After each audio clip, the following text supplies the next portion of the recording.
Does the spike imply something plummets after skyrocketing? I know that the spike means to rise quickly, and that's also what dictionaries told me. However, when talking about charts and graphs, the noun spike actually includes both the sharp rise as well as steep fall of a metric, hence forming a shape akin to a spike.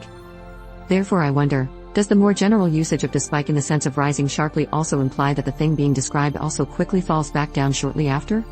Or does it both have and not have this implication, depending on context, aside graphs?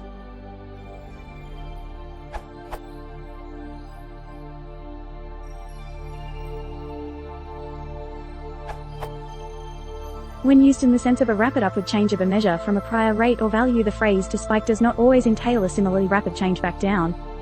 Consider this example.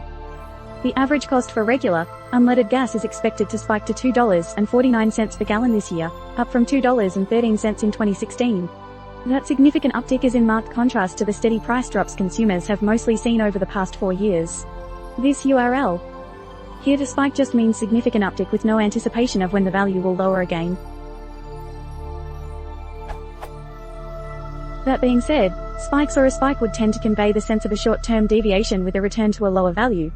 If I were to say, the newspaper's website saw a spike in traffic when the mayor was arrested, the implication is clear that this is a short-term increase.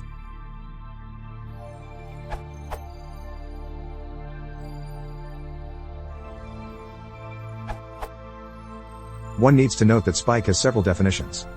A pointed object, such as a large nail, the metaphorical use of pointed object, as with a spike in a graph, to surreptitiously add drugs or alcohol to a drink, to drive a volleyball or, American football downward sharply, to liven up a party or meeting, often used as spike up, to increase sharply. If gas prices spike, that generally implies a sudden increase, as suggested by the last definition above.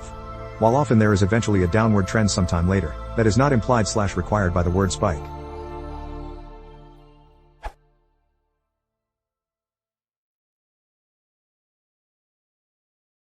If you want to support the channel, please consider subscribing.